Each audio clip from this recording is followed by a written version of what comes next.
to create labels. And the Commission is no longer our ally in bioenergy. We are fighting the Commission more than working with the European Commission. So things have changed, and not for the better. In terms of subsidies, est fort discuté avec des critères aussi. Donc there are new criteria, there will be revisions. Des critères de durabilité importants là-dessus. And we are facing huge transitions on that point as well. But the cherry on the cake that arrives in September with the initiative from the European Parliament is the gradual banning on primary wood biomass. So we've been fighting against that proposal for many months to totally ban the ban. We are dead set against letting this ban move in. This is a purely emotional ban, as we all know that primary wood biomass used for bioenergy is not necessarily useful for other industries. Some of the wood is eaten by insects and by fungus, and this wood should be derived to bioenergy. So as I was saying, the discussions are ongoing. There is also an idea of replacing primary wood by industrial quality wood for big blocks that are longer than 10 centimeters and that cannot be used for bioenergy. There might be a ban as well. So as you will have understood by now, the next weeks will be essential in these difficult negotiations. Thank you. I hope I was clear enough. Thanks for your help.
On On va peut-être continuer, sauf s'il y avait alors les I questions. suggest we move on to the next speaker unless there are any questions. Si Monsieur JOSSART nous reconnaît,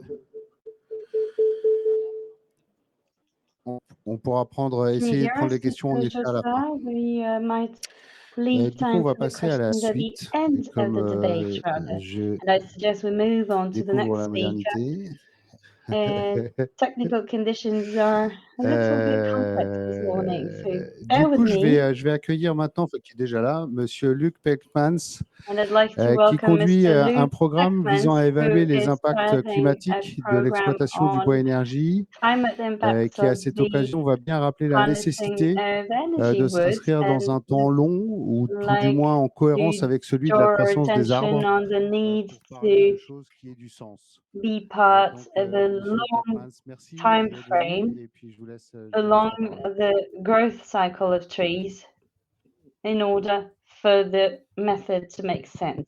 So without further ado, I'd like to give you the floor. I will make my presentation in English. So for the people Est-ce que who cela want fonctionne? Je vais réaliser ma présentation en anglais. Donc, can you put up my presentation, please?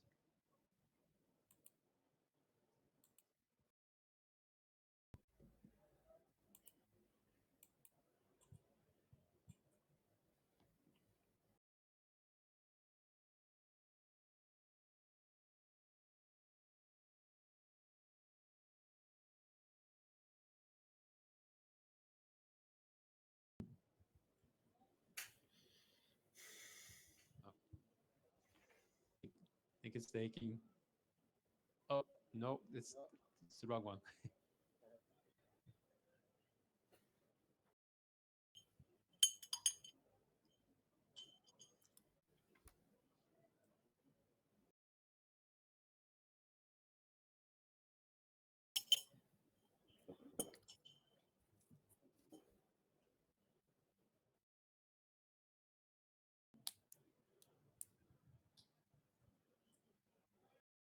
Peut-être vous pouvez déjà vous présenter puis présenter le. Okay, it's here. So I will show you a presentation on the background of climate impacts of forest energy, forest bioenergy, which is quite a big center of the debate, also at the European Parliament.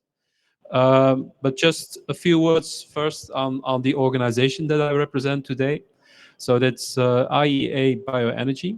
We are a technology collaboration program, and we are actually working in a framework created by the International Energy Agency. So we do not represent the IEA, but we are a network on our own which has a connection to IEA.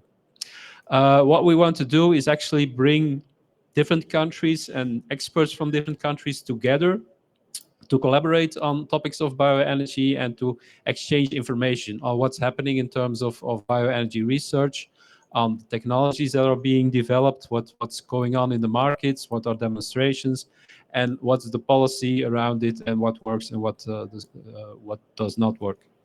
And in that sense, we want to facilitate actually sustainable bioenergy systems coming to market. And with sustainable, we mean good for the climate, okay for the environment, also socially acceptable, and cost competitive, taking into account external costs as well.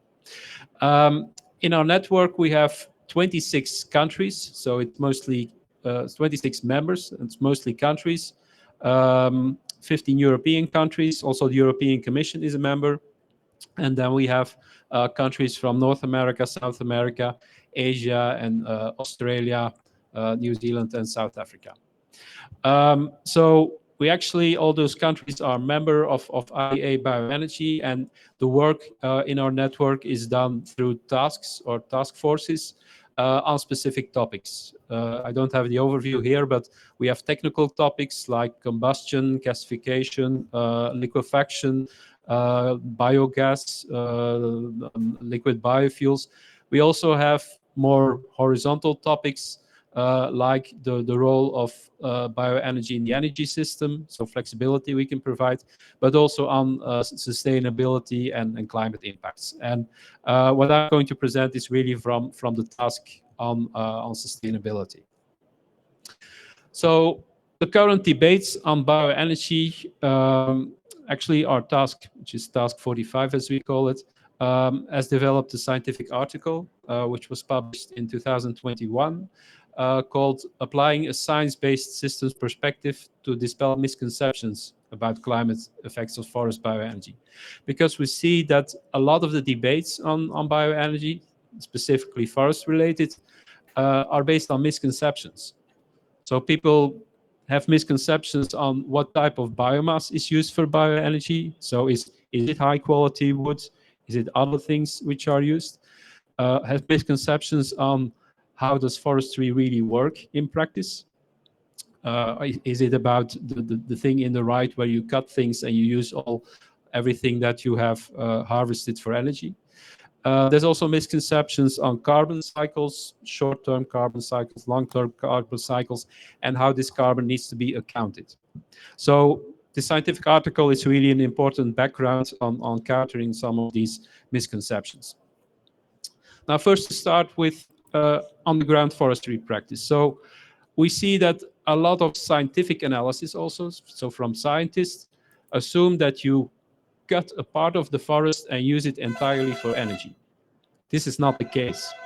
But we really see it in a lot of scientific analysis and publications which are going into reports in Nature and things like that, which they assume, well, we cut down a forest stand for energy, we replant the forest stand, and we wait until it's regrown, and that takes decades. So they say it takes 50 years to grow back. That's a big time gap. Why are you doing this? This is not good. But of course, this is quite an easy message. So this works very well as a headline in a journal paper or for the general audience to say, well, you cut it down. It takes such a long time. But of course, you can also see from the other perspective, if you have a certain land, do you want to grow trees on that land, wait until they've grown and harvested? So then you start from something else, you grow, you sequester CO2, and you just return the CO2 to the atmosphere. So you can look at it from different sides. The first side is saying, well, we have a forest, what shall we do with it? And the other side is saying, we have land, what shall we do with it? And of course, maybe not one or the other is better, but it shows that you can have different perspectives of a same situation even. And what is very important in terms of forestry practice is that if you have managed forest, and specifically plantations and commercially managed forest, not the only thing coming out is energy, you have multiple forest products. And most of the wood which is used for energy is a byproduct or a residue. It does not mean there is no stem wood in there, but your first aim is to have timber of higher quality and higher price. Now, talking really about the climate impact of forest bioenergy, of course, you have the obvious difference between fossil and biogenic. With fossil fuel, you just take carbon from the deep underground, from the lithosphere, and if you combust that, you add CO2 to the atmosphere. That's very clear. It's a linear thing. If you go to the biosystem, the biosphere, the biogenic carbon, you actually end up in kind of a circular system where you have a continuous exchange between the biosphere, so your plants and the soil, and the atmosphere. So this is a totally different system than the fossil one.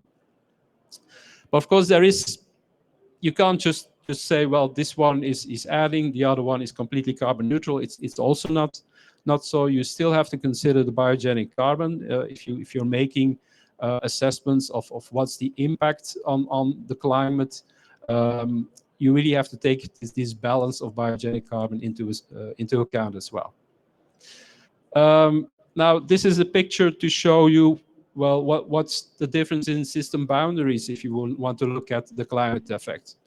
And I show you 4 different options. So first option is, and what a lot of people do, is really looking at the smokestack. So you have your power plant, you look at the smokestack, and you see what comes out of the chimney. And in case of bioenergy, what comes out of the chimney is also CO2. In some cases, it's even a little bit higher than in the fossil case. So a lot of people say, well, because of that, you're actually worse than coal. You're worse for the climate.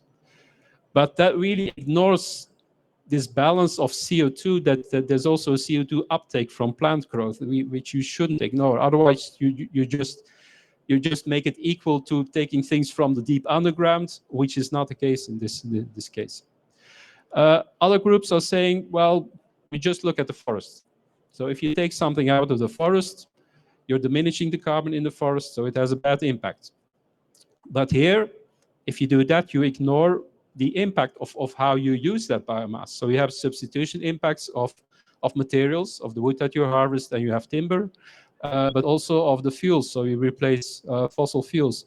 If you don't do that, you just assume you make it equivalent to harvesting and burning all the biomass at the site of the forest without using that energy. So that's kind of what they do then. A third is looking at the bioenergy supply chain. So you take the two systems, so the energy system and the forest system. You look at how much is harvested from the forest and used for energy. It's already better, but it still ignores the interaction with forest products. So actually, what you should do is actually look at bioeconomy and what's the impact of your forest management system. So we have a sustainable forest management system, taking into account biodiversity, taking into account also growth in the forest. And you look at this forest management and how it adds to climate change mitigation. So what's the impact of this forest management to your climate with all the impacts that you have from forest products, where you also store carbon for a certain period, where you also have the impact of replacing greenhouse gas intensive materials. So what's the carbon footprint of what you replace is very important, and also replacement of fossil fuels. And at the same time, with good management, you also maximize storing carbon in the forest and having a carbon uptake. So very important is how you look at it and what is your system boundary. And then looking at the climate impacts and calculated climate impacts of forest bioenergy, there's 5 bullets which I want to highlight here. The first is really on what do you replace? What's the energy that you replace? You can also look at the materials. So what are the materials that you replace? So you have to look at what we call the energy counterfactual. So the reference system, it's possible that you replace coal, gas, oil, or just the grid, or maybe in some cases you're in the balance with other renewables. So it's important to know that, and it's also important to see that this may be dynamic over time. So once you end up with an energy system which is almost completely decarbonized, maybe a totally different situation than what we have now, when we have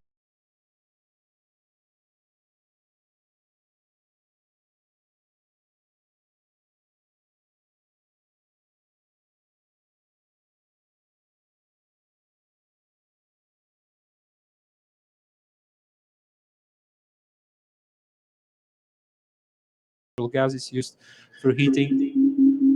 Oops. This has an impact, and this is also a dynamic thing. So the energy system in 10 years, in 20 years will not be the same as now. So transport in 10, 20 years will also decarbonize. So if you have a certain impact of your supply chain now, in 20 years, it will be lower. It's probably lower.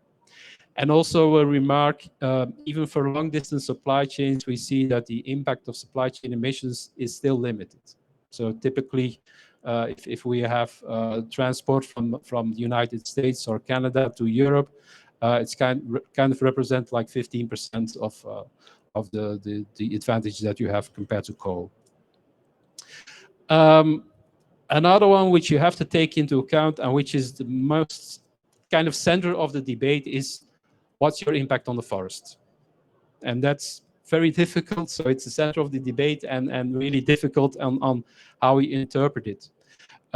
So you have to look at the forest carbon storage, and actually from changing from one management regime where you don't have much bioenergy to another management regime where you extract more for bioenergy. So that has an impact on what you have in the storage, in the forest. Of course, you have to look at it at the medium term. So not just what do we have next year. So it's something which balances out. have to look at the medium term. So what's the impact on carbon storage? What's the impact on carbon sequestration in your forest? And the impact can be negative. So you can have less carbon in your forest. It can also be positive, depending on how your forest was managed in the beginning to start with. So you could have a positive impact of the growth. And you also have to take into account things like forest aging and leaving residues behind. That's also important to take into account. And here, system boundaries and the assumed counterfactual scenario are crucial. Now, I'll come back to that. So this is really center of debate. Another thing in climate impacts, which is also taken into account, is if certain of these residues already have a certain use. So there can be a competition if these uses, if they're really useful, and if because of this shift, the other use is going back to fossil energy, for instance, that's taken into account. And a last one, so if you add carbon capture and storage to the whole system, you add an extra advantage to the bioenergy chain. And if you have this low carbon energy system in the future, this really making a difference compared to other renewable systems.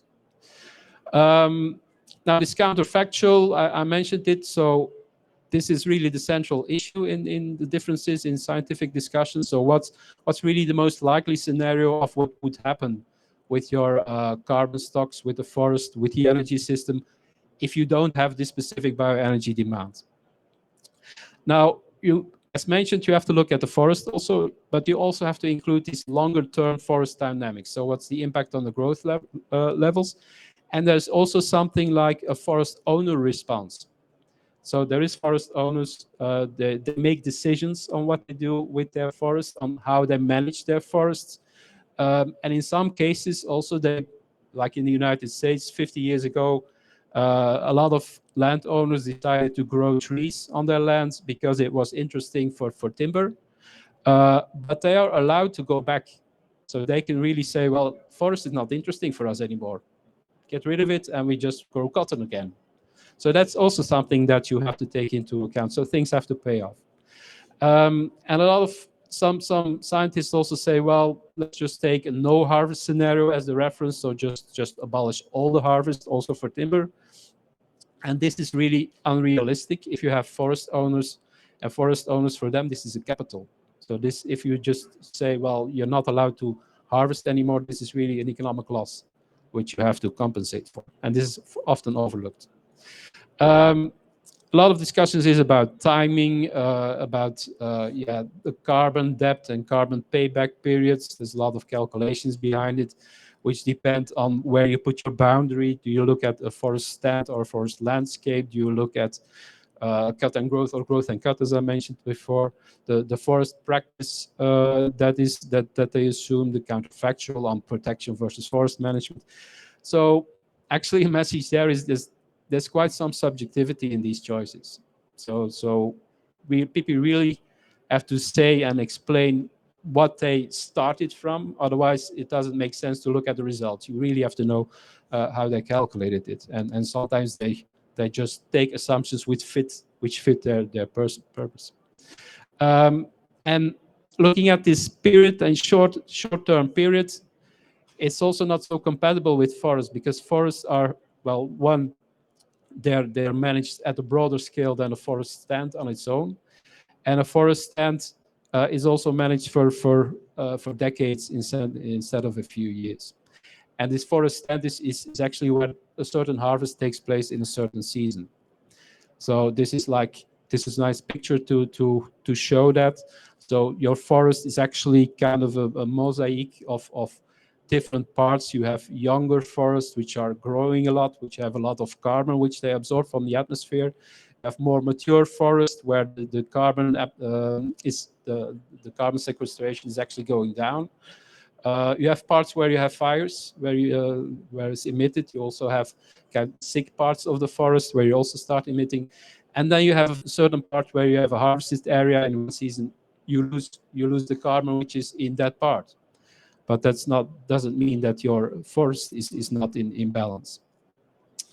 So with this short-term mitigation, there's a lot of people who say, well, climate change is so urgent that everything which doesn't give you enough advantage in the first 10 years doesn't make sense, considering the urgency of climate action and tipping points that we can reach.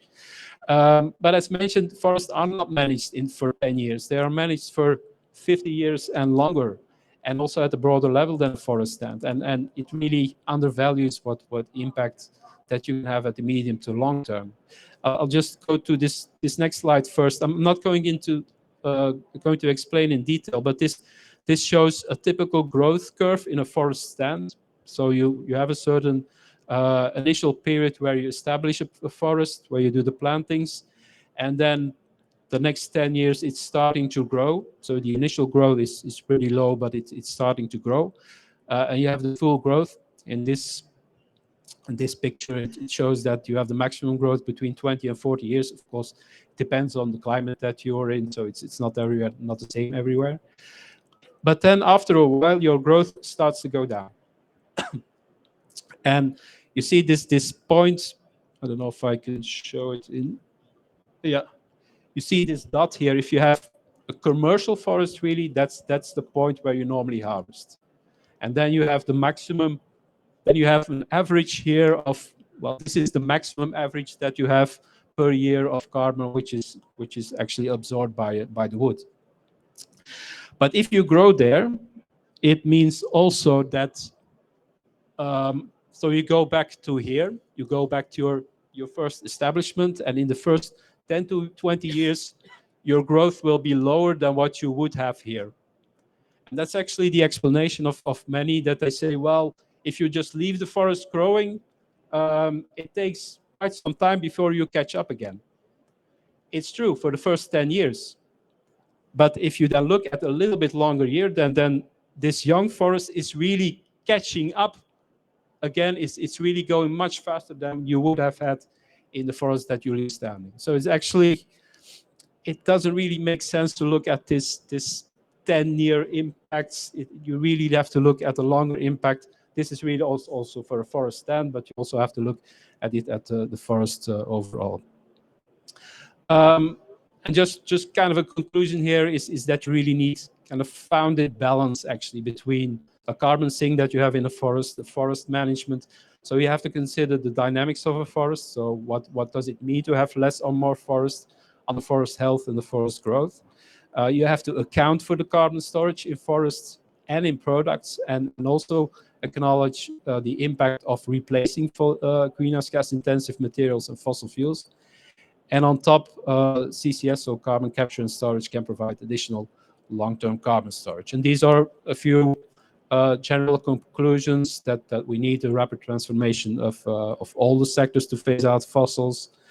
Actually, sustainable biomass sourcing is a key principle. And also, of course, biomass we have is limited, so we have to use it effectively.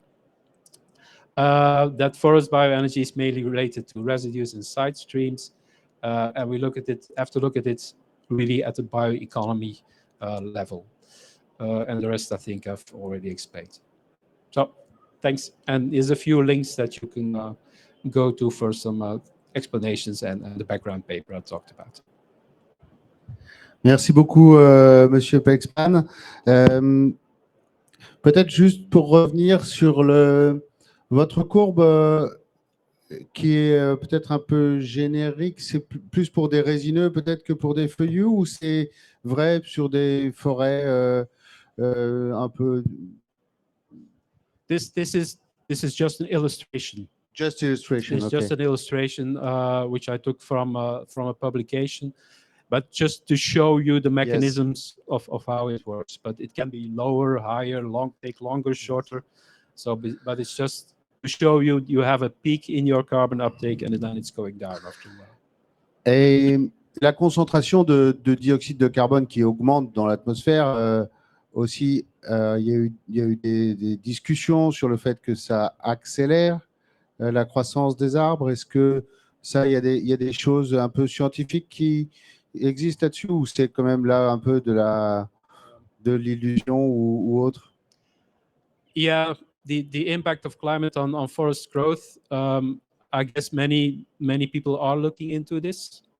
It depends. So it depends also. I can assume in Scandinavia you can have higher growth of trees in the forest.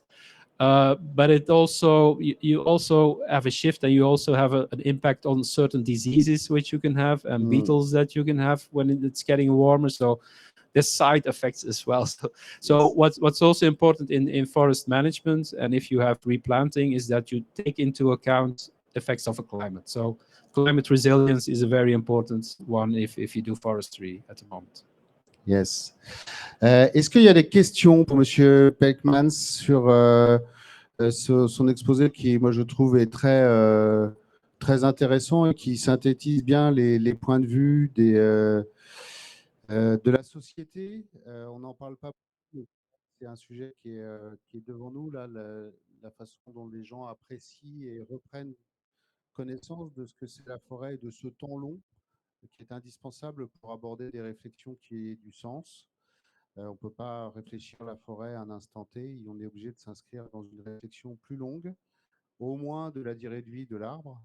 Et on a de la chance parce que, notamment en France, mais c'est vrai aussi un peu ailleurs en Europe, mais on a cette tradition de s'inscrire dans le temps long pour la forêt. Et ce n'est pas partout pareil.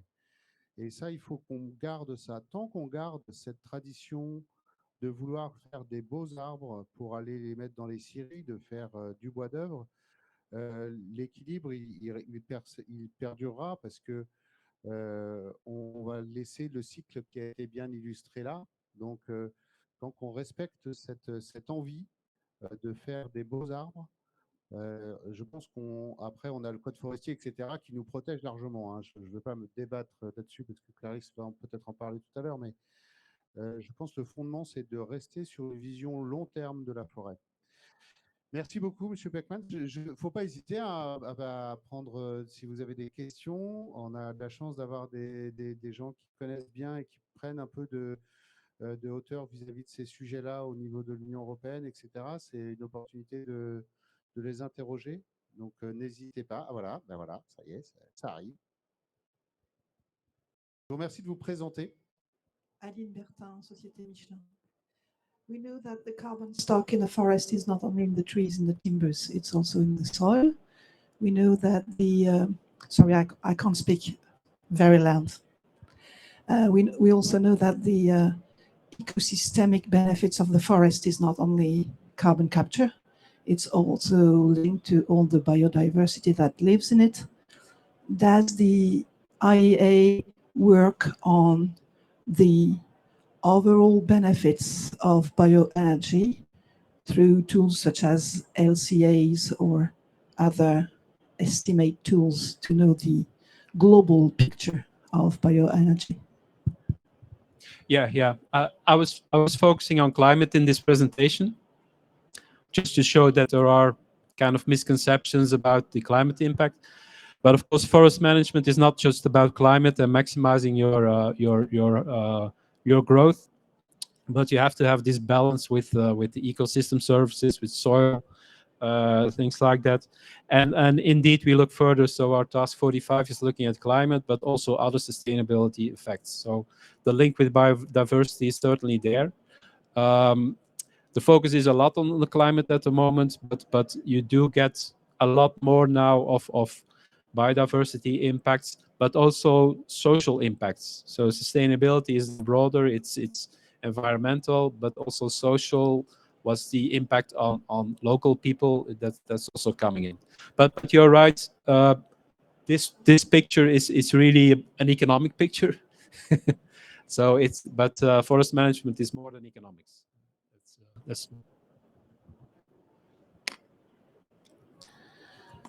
S'il n'y a plus de questions. Voilà, une question au fond. Yes, hello. My name is Adrian from Bamboo Touch.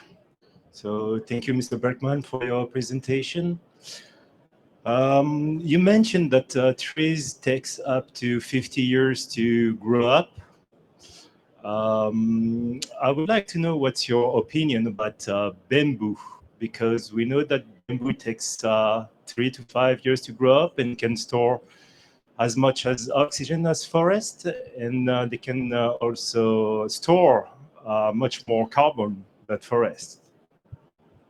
Yeah. So this is pretty specific on the debate of forest energy or forest biomass, if it can be used or if it's bad for the climate to do that. But of course you have other types of maybe you not call it a forest anymore, but it's like you have short rotation copies as well here, where you really have aim for fast growing species, that you have as much uptake of carbon as possible, and of course the bamboo you don't necessarily use it for energy, but there's also other purposes as well. So really well that's other aspects that I really applaud that these things are happening and being analyzed as well. So continue with that.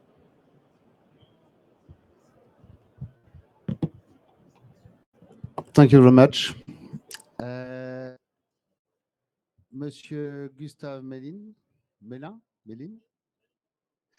va maintenant nous parler nous présenter l'exemple suédois, notamment comment un usage croissant du bois énergie dans son pays, porté par une taxe carbone qui a été mise en œuvre dès 1991. Taxe carbone qui, je le rappelle, le CIBE en est toujours un fervent défenseur, même à 2 euros le litre de gasoil. Je pense qu'on a fait en France une colossale erreur de ne pas mettre en place une taxe carbone comme on le réclamait depuis des ans et comme on le réclame encore. Mais après, les 20 milliards de bénéfices de Total ne sont pas dans la poche de l'État. Ça, c'est à chacun de juger du bon sens de la décision politique. Monsieur MELIN, donc vous allez nous parler de la façon dont cette taxe carbone a permis non seulement d'accroître la production de bois énergie, mais également d'accroître la croissance du stock de bois dans la forêt. Et ça, c'est quand même très intéressant, cette similitude. Ça montre que finalement, le bois énergie ne détruit pas les forêts, bien au contraire, mais permet de les entretenir, de les exploiter et d'agrandir leur potentiel.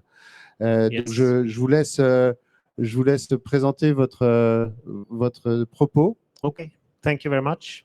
Good to be here. I'm also talking English. I can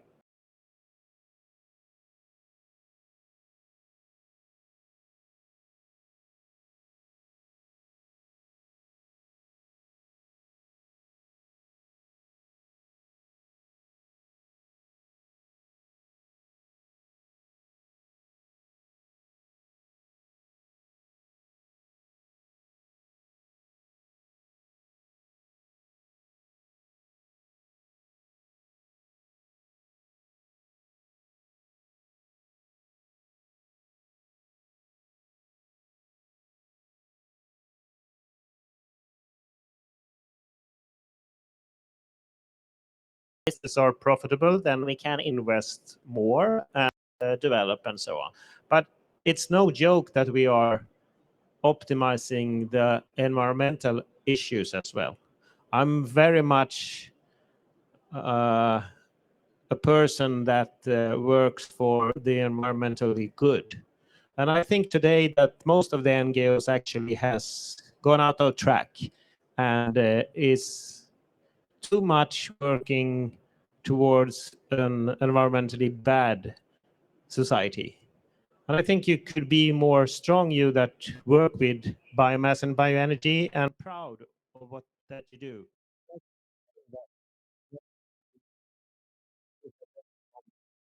Talk a bit about that.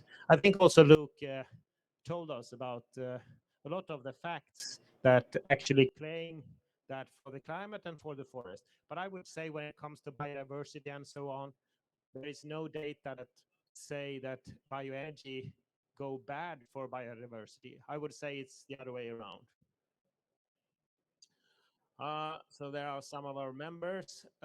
We also have 2 magazines, a Swedish one, Bioenergy and the Bioenergy International. We saw Alan here earlier taking pictures, and we have Jeanette here as well. She's working with the Bioenergy International magazine. So if you're interested to cooperate with them, they are a global magazine, then you should talk to these guys. There are 3 persons from the magazine here.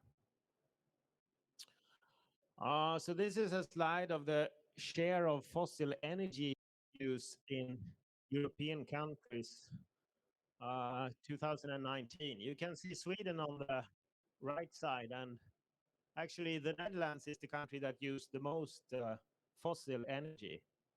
Is changing slightly, so maybe it's Malta or something now, but the Netherlands has a lot more to do. France we have here, so France is quite good. I guess it's partly due to there is a lot of wood chip use in France. And you can see also that we have almost no natural gas in Sweden. So we have almost not been affected by the Russian war. There are two reasons then that we have been affected. The one part is that we sell a lot of electricity to Europe. So we have imported high electricity prices. So all the Swedes are irritated on the high prices, of course, but still they are lower than in Germany if we talk power prices. And the other issue is that the demand for biomass, pellets and wood chip have really increased in Europe. So then, of course, our wood chip prices has gone up also, but not so much, only like 20%, something like that. Whereas in Poland and in Germany, the wood chip prices has more than doubled. And the reason for that is that we have so much bioenergy. I mean, that's why we have not been so affected, because we have about 40% of our total energy use is bioenergy. And most people in Sweden do not know that. I've been asking questions for 20 years, how much bioenergy do we have? And the answer 5% or 10% or something, because they don't know. Because it's mainly district heating and it's in the forest industry as well. And the forest industry uses a lot of energy, and today 97% of the energy used is bioenergy in the forest industry. And of course then for heating, as you saw in the last earlier picture, a lot of the heating is bioenergy. We also have nuclear, like in France. We are pretty dependent on nuclear, so about 35% of the electricity nowadays is nuclear. It's going down as a share since wind is growing quite quickly. Okay, the main reason why we have so much bioenergy is the carbon dioxide tax that was introduced, as Mathieu said, we had this introduced already in 1991.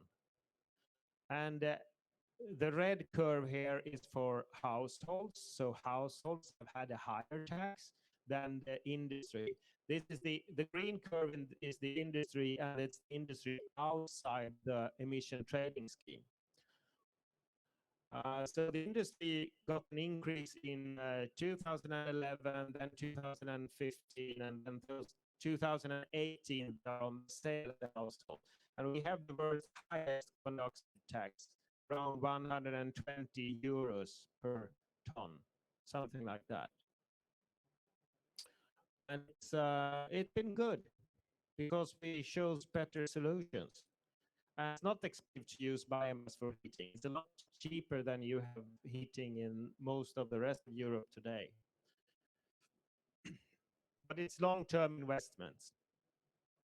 So when it comes to, we look on the last 30 years, the use of bioenergy has increased by 233%. And greenhouse gases has been low, as you can see, and then the economy has been going quite well as well.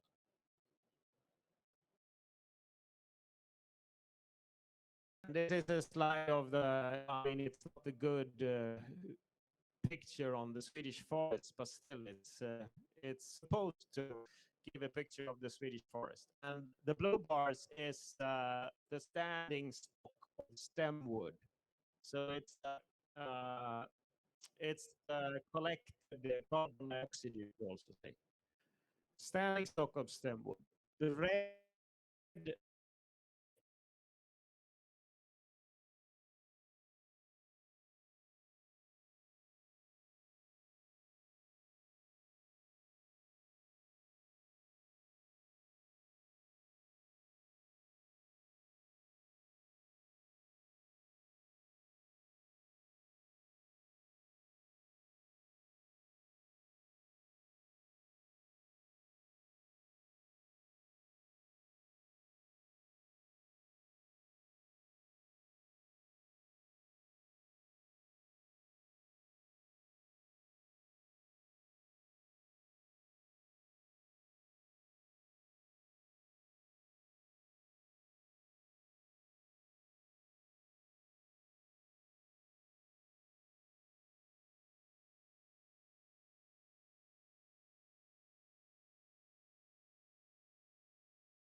in this picture, this is a picture on the annual growth.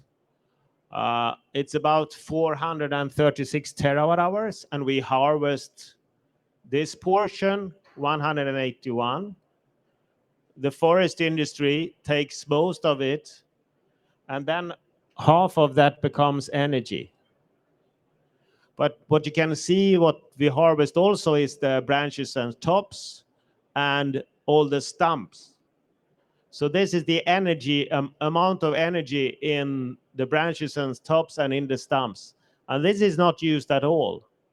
And when it comes to branches and tops, we only use 10%. So we have 138 terawatt hours that are not used, but are moldering and out in the forest and leaking carbon dioxide that we can use for future energy production. And actually, due to research and evaluations that have been done in Sweden, we should use about 60 terawatt hours of this. But we should remain around 80 terawatt hours and let them be in the forest for fungi, insects, and biodiversity. And then we have a good balance. That's our view. And then we have the stock increase also. If you look on a Swedish forest, this is extremely common to see a picture like this. And as you can see, if those stems are going to grow, you need to take some away, because it's too dense. And what should you do with that? I would say that most of the trees you can't do much with without using them for energy. But this is what the European Parliament has decided that we are not allowed to use for energy. If we take away some of those stems, it's primary woody biomass. You're not allowed to use it for energy. It's really stupid. It doesn't make any biodiversity benefits. And actually, on the 6 points that Jean-Marc talked about, there are none that are good for the climate or good for environmental issues. I think the red 2 is good, because they really changed the business to do things better. But the red 3, there are no benefits, only administration and increased costs and problems, which actually damage climate work. This is another slide on the energy dependence that we have in Europe. The thick bar here is what is produced in Europe, and the more gray one is what is used. So you can see when it comes to biomass, it's only 3.4% that is imported. So almost all of the biomass used for energy in Europe is domestic. But when it comes to oil, when it comes to oil, it's 95% import. So of course it's clever to use more biomass. Now I will. How much time do I have? It's okay. I have borrowed some slides from Hawkins Wright, who is advisor in pricing of pellets. So now I will talk some pellets. But this is a slide on the spot prices on electricity in different markets: Belgium, Netherlands, Denmark, and the UK. And I guess you all know this, that it's been going up and down since the war started. We have here we have July 21, and then Russia started to increase gas prices during the autumn in 21, and then the war started somewhere here. And of course, the pellet prices has been following other prices. So this is a slide of the industrial pellet spot price. We had a lack or deficit of pellets mainly in August, and not all that would like to buy pellets in August got their pellets. So there was some kind of panic for people that needed pellets for their winter. But actually, when I've talked to people and and the industry, it has always been possible to order pellets for the next quarter. So 2 months ahead, if you're 2 months ahead and ordering, then you have been good also this winter. But it has been difficult to call someone today and get pellets next week. So I still think if you plan a little, then you've been able to find solutions. The global supply of pellets is increasing like this. This is to 2021, and we had 44.5 million tons. It's about 7% increase every year. When I talked to Håkans Wright last week, when we had our pellet conference in Gothenburg, Sweden, then he calculated that the 22 figures were 47.1 million ton. It's much, but it's still very little compared to the potential. And I think this is a commodity that we all should invest a lot more in, using different types of burners and especially multi-fuel burners. Actually, Europe didn't increase much, especially the industry went down in volumes, but heating market went up. So the European level was, there were no increase in 2022. It may be due to the prices also, and that the industry chose other energy sources. But the market that increased the most was in Vietnam. They are now the second largest producer of pellets. They produce 4.6 million tons. And there are actually projects going on for an additional 3 million tons at the moment, as we speak. But the main market is Japan and Korea. So they are growing a lot at the moment.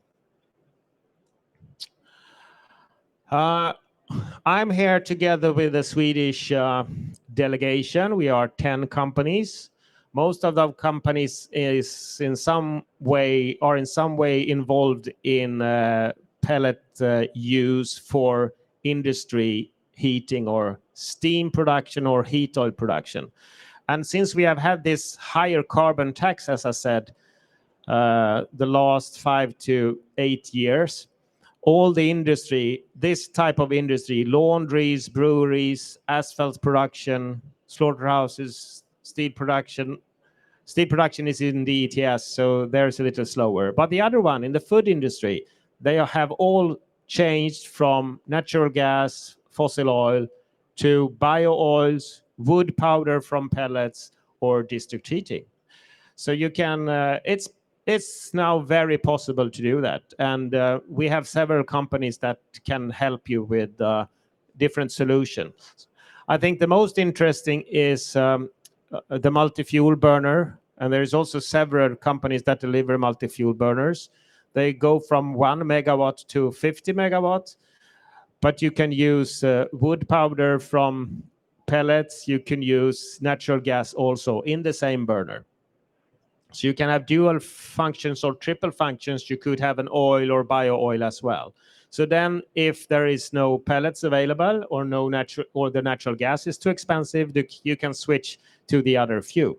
And actually, the Paris district heating company now investing in one of these, I think it's 2 times 26 megawatts. But they are going to use pellets from agri-wastes. So that's a very interesting project coming up that you can follow. I like to end with mentioning combustion and combustion engines, because that is a topic that we always enter into or meet when we have discussions with the NGOs and so on. There's a lot of people today that are against combustion. So in the long run, they say we can't use pellets for heating or wood chips for heating. We should use heat pumps instead. I would say that's totally wrong. That those people that are against combustion, they haven't thought it through yet. but they will probably come there. Because if you're against combustion, well, then you should stop breathing. There is no living cell on this planet that it's not depending on bioenergy or combustion. It's called cell respiration, cellular respiration. We eat biomass, we breathe oxygen, and we breathe out carbon dioxide, and it's normal. And if we have modern equipment and modern engines, then we don't need to pollute with bad emissions. And this is data from a street in Stockholm when it comes to nitrogen oxygens, or nitrogen oxides, which is the main problem that there is in modern engines today.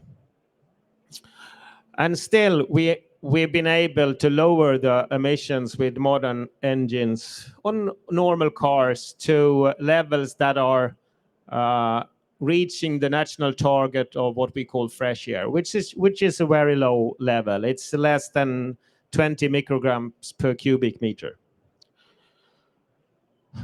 The other topic that is still there to work with is particles. And we usually measure two different types of particles.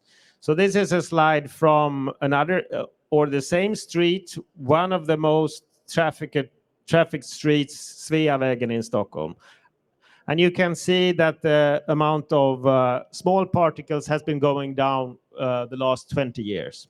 And we measure this size PM2.5 and PM10.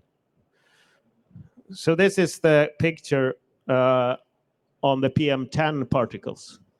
But actually, most people believe that the emissions comes from the exhausting pipe. But it's not. This is the figures from the Swedish Conservation Bureau, or what do we call that? The Swedish official statistics. And here you can see that this is the wearing, the asphalt and tire wearing, particles from tires and asphalt. And this is from the emissions from diesel, gasoline, natural gas, ethanol, LNG in the whole country. So most of the emissions today are from tires and from asphalt.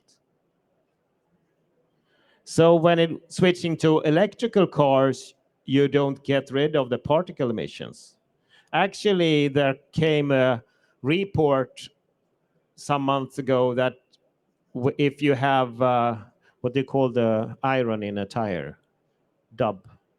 If you have those winter tires with iron in, you know, then you wear more on the asphalt. So, and since an electrical car is heavier, then you get more particles from an electrical car.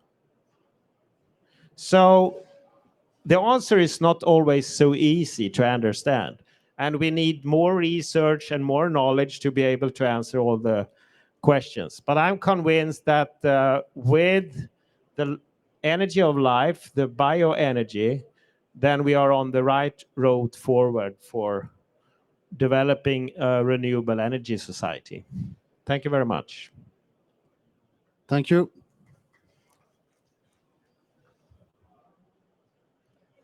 Merci beaucoup. Peut-être s'il y a une question ou deux, on peut la prendre maintenant. Sinon, Damien, oui. It is not the case. Yes, is there a question? Thank you. Thank you for your presentation. I have two questions for you. The first is, do you know if you use flue gas condensation systems in Sweden? And the second, we saw that Sweden is a well-advanced country in regarding to decarbonization. What do you think you need to do to go further and achieve carbon neutrality?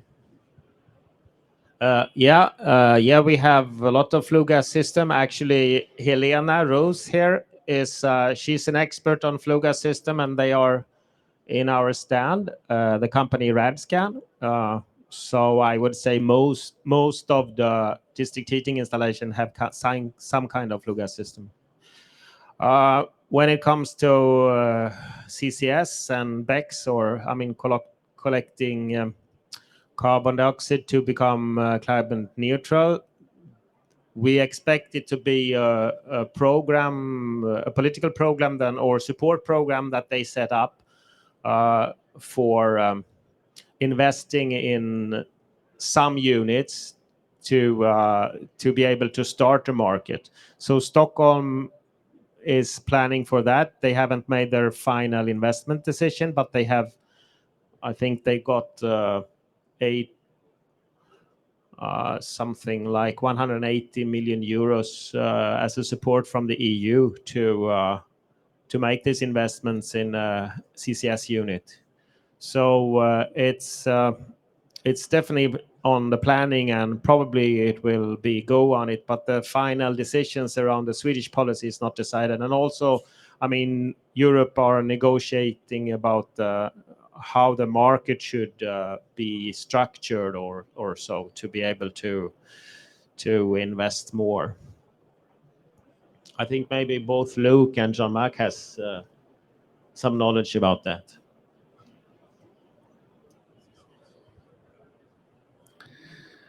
Merci. Je vous propose que l'on revienne sur I suggest we now shift back to more national issues in the French context. So I'd like to ask Clarisse to take stock of the existing supply in France and how it is being deployed on RED II, and what steps need to be taken in order to meet the demands formulated by the EU.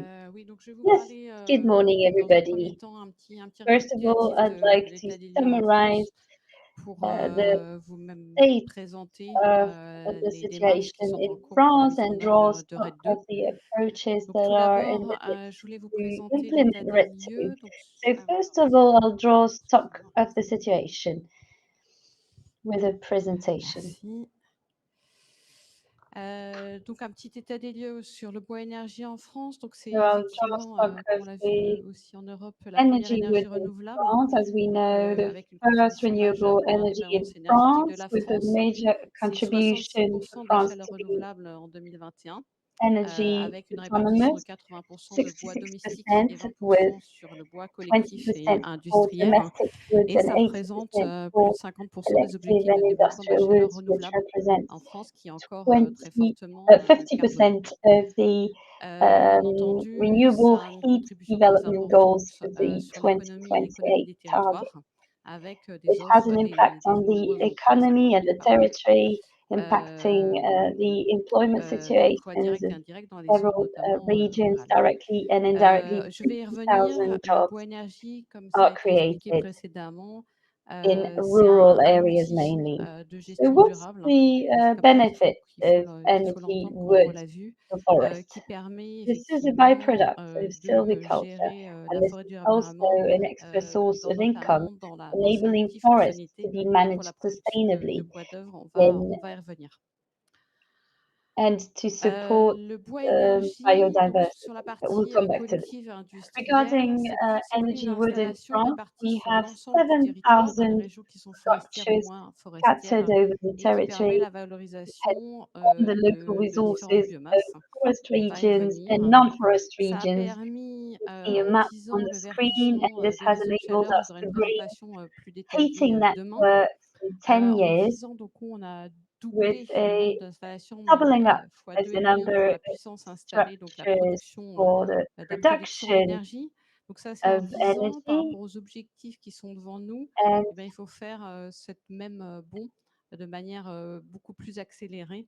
if Et we donc, en 7 extrapolate ans, il faut to meet doubler ce the parc target, in 7 encore years we need to pour double up atteindre les objectifs. this La spécificité française, c'est ce asset maillage sur le in order territoire, to à la reach our fois sur des goals. So installations de moins de 1 what's mégawatt specific qui to France is qui that the représentent plus de structures are 80% des scattered installations, and mais spread et un maillage avec des installations over beaucoup plus more fortes en than puissance, donc supérieur à 1 80% mégawatt, of qui the elles heat production contribuent structures, à and the 80% de la power production de generated la production d'énergie. exceeds 1 megawatt, Autre spécificité which française, represents c'est que la more than France a fait le choix 80% of the energy la production. production de So chaleur. Donc il y France a voilà, une plus forte opted proportion for heat de production production de chaleur rather en France than other types et of un peu moins production, and there is d'électricité. less allocated to Concernant la electricity. forêt française, on est dans la même So dynamique let's que celle look qui into vous a the été French présentée forest now. précédemment. Donc vous We voyez follow a un similar doublement au approach XXe siècle from the du one that volume de has bois just sur been pied. presented. La Wood France has been est la quatrième forêt harvested européenne en termes de surface et la troisième en termes de since volume. Ça veut dire que la France a the plutôt 20th un century patrimoine with sur an pied plus acceleration important. ×2. Et puis France en termes de has prélèvement, aujourd'hui, on ne prélève pour tout large usage forests, but the du bois harvesting que 64% de l'accroissement en volume accounts de for la forêt française. 64% Ce qu'il only faut of the bien whole présenter, et je le redis, mais ça a été bien growth exposé volume of the précédemment, French c'est forest. que en France So it aussi matters to est mis en stress avant la that multifonctionnalité de la forêt et the dont la forest production de bois neuf de multi-uses qualité. is Dans la gestion significant forestière française, in order et to donc la produce tradition quality notamment, wood c'est une and tradition to ancienne avec un manage code forests forestier well, qui with est the dans les very plus old anciens French et qui tradition donne la with a priorité forest code that dates à la back production de bois to very matériel, long ago. que ce There soit is voilà, pour the l'ameublement, pour la possibility to construction. produce C'est quality bien, logs et for dans furniture ce cadre, production le and bois énergie est construction, un outil justement and pour donner de la therefore valeur à ce energy bois wood d'œuvre is a qui sera byproduct récolté of the de votre quality logs ici pour le cas du and bois de valorizes 180 ans the ou plus. logs, and it's harvested Je after ne vais pas revenir 180 dans le détail, mais years on voit of ici, c'est les growth mêmes types de at ressources the sur minimum. ce bois énergie, donc d'une So these are the valorisation de la biomasse resources forestière, that mais the aussi hors forêt. C'est toutes les plantes harvesting paysages forests ou enables les us to bocagères, par do. exemple. Et il faut There savoir que are dans la production, tout au long de la forests, of production du course, bois but d'œuvre, also à chaque farming étape, il va y avoir des landscapes where coproduits qui vont bushes pouvoir être will be valorisés en bois énergie. Donc, un mètre cube exploited de and bois d'œuvre, harvested in order ça to génère produce bioenergy. quasiment le double For de 1 cubic sous-produits qui peuvent meter être valorisés pour le bois of énergie. Et puis, il y a d'autres bois qui sont quality déjà log, mobilisés we comme des yield about sous-produits 1 to 2 différentes cubic industries meters of ou les bois en byproducts fin de that vie. can be turned Et into donc, il faut bien avoir en tête bioenergy. que finalement, tout ce qui est biomasse forestière ou assimilée, donc c'est tout le bois hors So forêt, whether it is ça forest représente wood 53%, or donc la other moitié wood, de ce this qui est valorisé accounts for dans les installations 53% aujourd'hui of pour le what bois is being industriel et collectif. harvested for the industrial and Je collective reviens sur use. les démarches mises en œuvre pour la So when it comes transposition de to la the directive approaches RED to 2, transposing donc the il est RED 2 important de savoir qui directive, est concerné par cette what's directive. important Donc is on to know applique les who critères is significant for, who is concerned with that de RED directive. 2. Donc c'est des So if you installations look at qui the ont plus de criteria, 20 mégawatts they're about entrantes structures CI. producing Donc ça over 20 concerne megawatts, aujourd'hui une which centaine means d'installations, ce about qui peut paraître 100 peu, structures, which may mais seem ça concerne plus de like not 50% much, de la but this is consommation actually over de bois en 50% France. of wood Donc ça va consumption impacter in France, l'ensemble which de la means filière the forêt-bois, whole et c'est la raison pour laquelle wood l'ensemble des forest acteurs que vous sector voyez will ici, be toutes les impacted. structures fédératives, syndicats et représentants And de la filière se sont all the mobilisés et se sont fédérés syndicates, pour aider all les the opérateurs à mettre federations, en œuvre les and exigences all de la trade directive unions RED 2. concerned have joined hands in order to Donc, set où up on a en est working aujourd'hui au group niveau de la on the transposition transposition française. of RED Donc 2 là, au into niveau de la French transposition law. nationale, donc il y a eu So publication des the ordonnances et des décrets, orders and sachant qu'il y a decrees dans le were décret est published prévu in une March période and transitoire December jusqu'au 1er juillet 2021, but we do 2023. have a transition Donc avec period une démarche until the un peu 1st of simplifiée sur cette July période, this je vais y year revenir. with En simplified revanche, les approaches 5 arrêtés d'application ne over sont this toujours pas period, parus. but the Donc 5 vous voyez ici les 5 implementation arrêtés decrees et are qui not yet devraient published, préciser cette période transitoire qui se and finit they donc au 1er should juillet 2023. give more indications Et on donc this ces transition arrêtés period devraient that takes reprendre an end du on coup the les 1st documents et of notamment July les échanges qu'on a 2023. de manière This should très enable us régulière to avec le ministère continue et la filière exchanging with pour the préciser cette période ministry and the industry transitoire. to specify this transition period. Donc concrètement, sur l'application de la directive RED 3, 2, pardon, ça s'appuie sur 3 piliers, c'est là je vais revenir.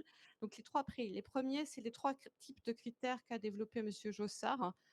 Donc pour rappel, hein, sur des critères sur la récolte durable de la forêt, sur le stockage des sols et sur les critères de gaz à effet de serre. Le deuxième pilier spécifique à la biomasse issue de forêt, c'est cette analyse de risque. C'est-à-dire que pour justifier des critères de récolte et de stockage dans les sols, la directive prévoit de pouvoir faire une analyse de risque sur la zone d'approvisionnement. Et en fonction du niveau de risque de non-conformité aux critères RED 2, les dispositions vont être plus ou moins exigeantes quant à la mise en œuvre. Et le troisième pilier de la directive, c'est la fiabilité des données et donc l'obligation de passer par une démarche de certification pour garantir la fiabilité des données.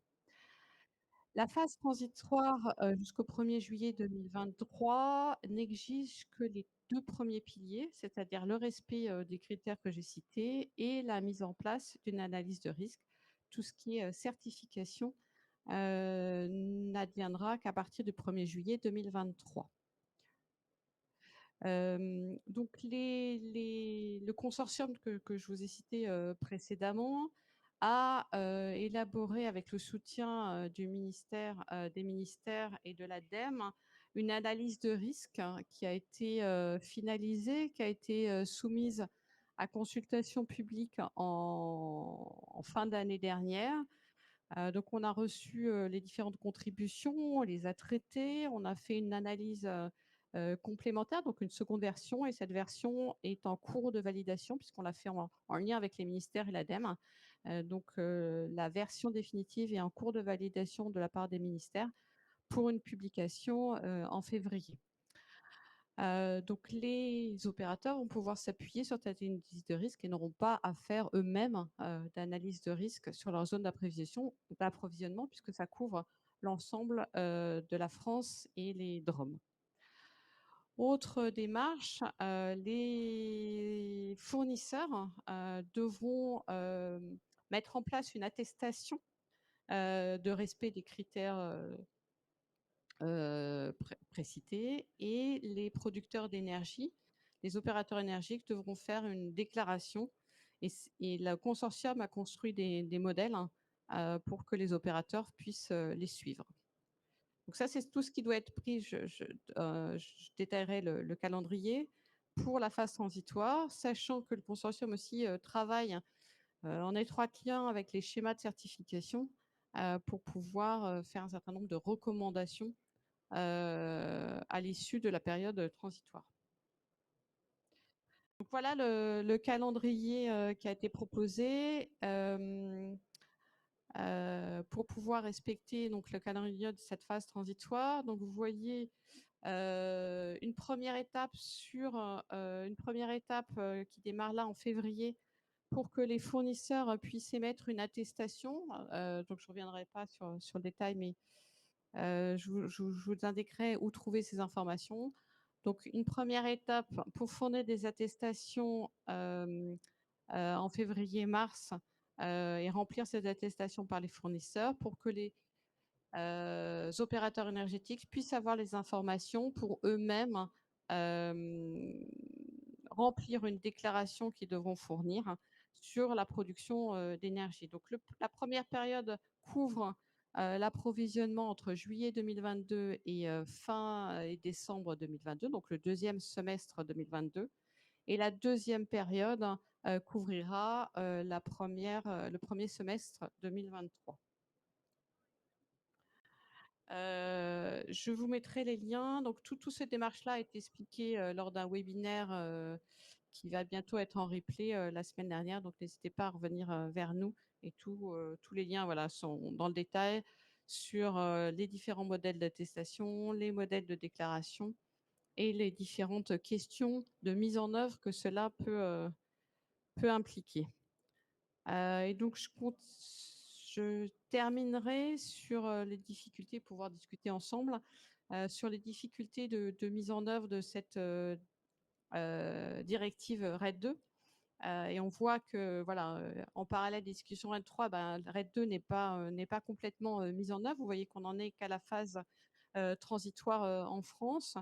Il y a de nombreuses questions justement entre l'articulation sur les installations soumises à quota carbone et RED 2. Donc là, on est en cours d'échange avec le ministère pour finaliser finalement ces discussions et les exigences sur ces sites soumis à ETS. On continue les échanges notamment sur les bois hors forêt. Quels sont les statuts, les exigences, et en fonction de leur statut, quelles exigences. On a aussi, la directive ne prévoit pas l'ensemble des valeurs de gaz à effet de serre par défaut. Donc, qu'est-ce qu'on fait? Comment on peut simplifier pour les opérateurs les démarches pour construire ces valeurs par défaut? Et puis, en France, on voit que la filière est déjà structurée, a déjà des outils. Notamment, je pense qu'en France, on a des cahiers de charges qui exigent un taux de PFC ou de matières durables issues de gestion durable contraignantes. Comment ça peut s'articuler aussi avec ces différents outils? Je pense aussi aux autres outils de traçabilité que les opérateurs ont, leurs outils propres. Donc, un certain nombre de questions. Et puis, j'aurais peut-être dû commencer par ça. Des impacts non négligeables vis-à-vis des opérateurs économiques que vous êtes, du fait de la filiation tardive des textes. Donc, le retard déjà pris par la Commission, le retard aussi dans la transposition. Tout ça fait que la mise en œuvre est rendu plus difficile pour des opérateurs. De la même manière, du coup, les référentiels de certification par les différents schémas ont été tardifs. Donc, on a des exigences entre les différents schémas qui sont pas homogènes, en fait, les exigences qui sont différentes d'un schéma à l'autre. Donc, il est important de pouvoir analyser, et bien entendu, avant tout, des coûts supplémentaires qui s'accroissent du fait de la complexité de mise en œuvre que j'ai citée. Et autre point d'attention dans cette mise en œuvre, donc vous voyez que jusqu'en juillet 2023, il n'y a pas d'obligation de certification. Pour autant, elle se le sera dans un second semestre. Donc, en France, il risque d'avoir un attrait d'attention sur la difficulté, sur la non-disponibilité des auditeurs, et de privilégier les systèmes de certification qui sont peut-être déjà en place ou qui peuvent se mettre en place le plus rapidement possible. Voilà.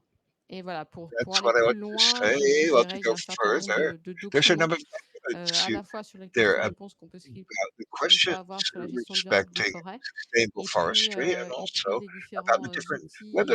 Vous souhaitez plus d'informations. Merci Clarisse pour ces précisions sur la mise en œuvre de la directive RED 2 en France et sur l'état des lieux. Peut-être où est-ce qu'on en est en Suède sur cette directive RED 2 et comment, d'un point de vue opérationnel, la Suède est organisée? Est-ce que en France, on a un très grand nombre de fournisseurs de bois énergie?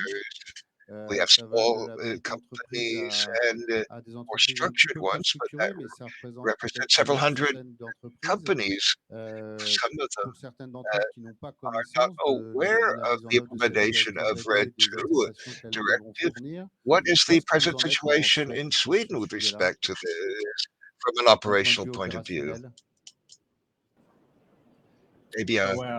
Well, I'm not.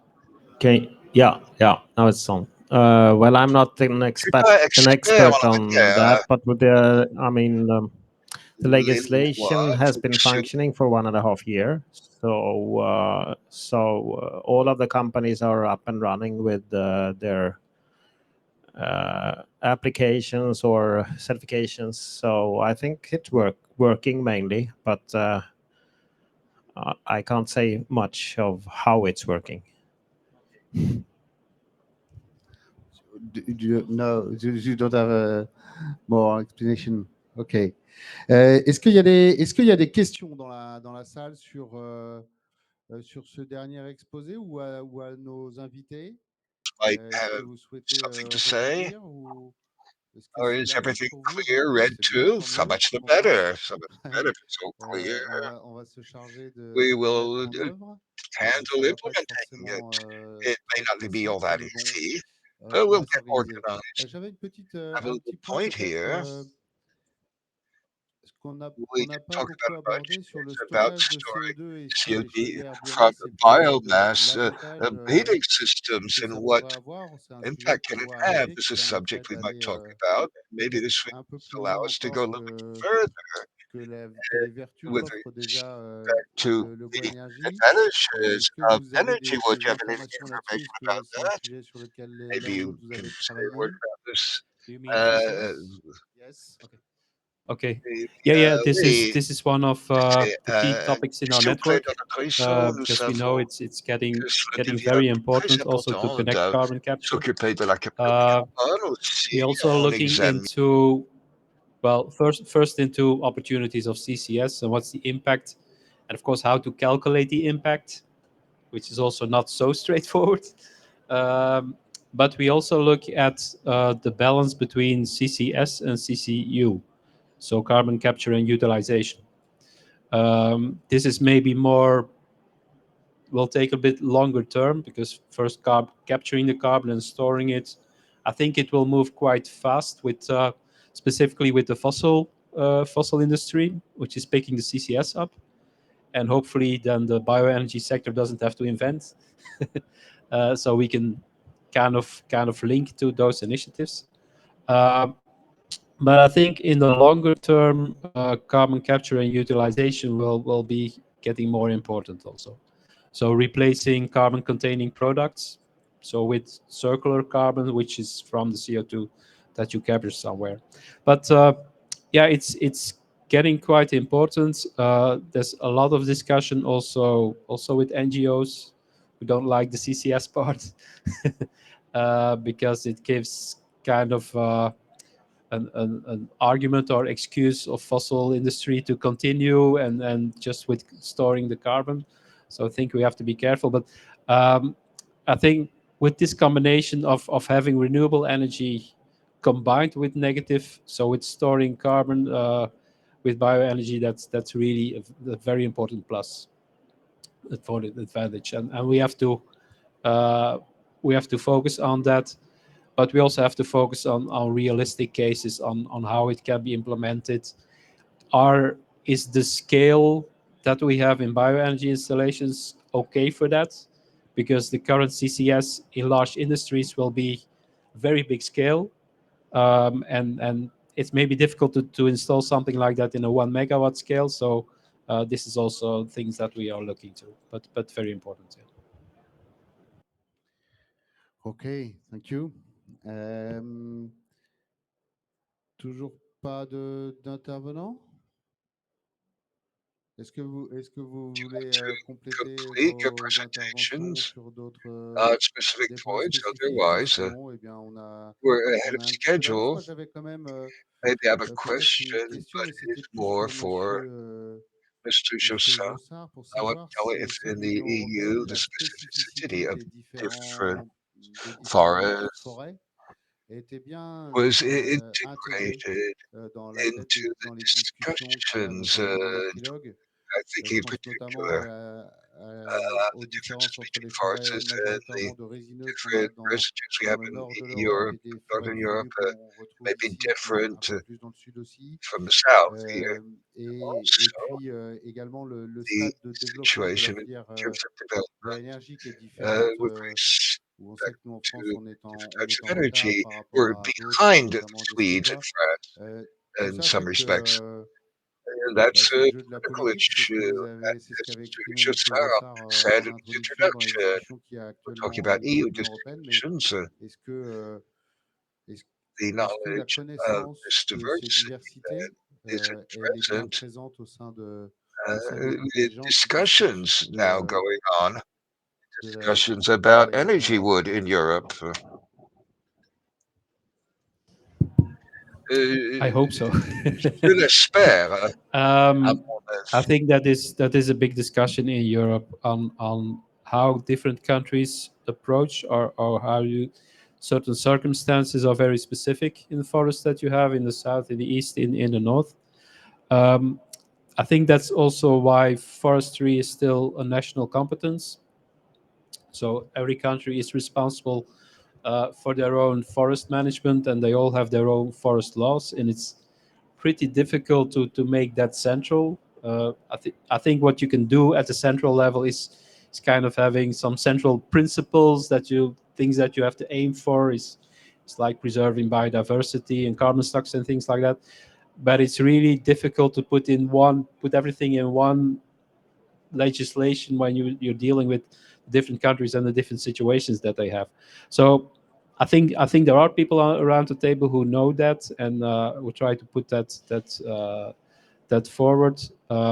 But I think some are also quite try to think, well, we just have an easy solution and just if something is difficult, let's just rule it out instead of really looking into clear solutions. But,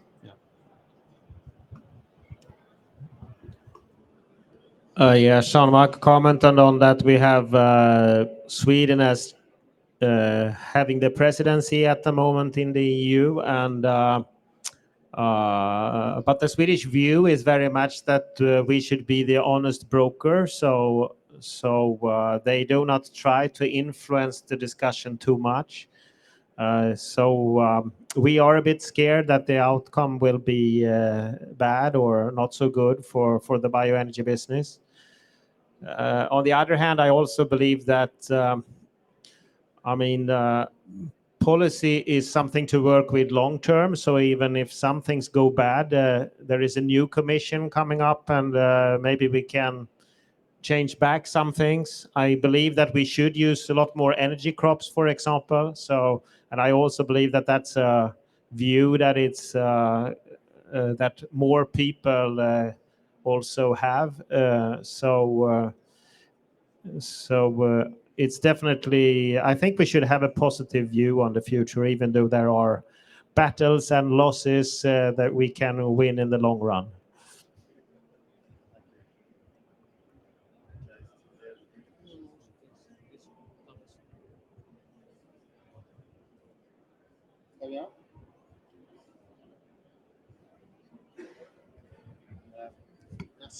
Merci à vous tous. Et puis, merci à nos invités pour leur témoignage et leurs interventions. C'était très éclairant. Merci. Et Jean-Marc, je ne sais pas, j'ai essayé de le joindre tout à l'heure, mais I think Jean-Marc had to leave, maybe if he doesn't hear us, he has left. And I'd like to thank Jean-Marc too.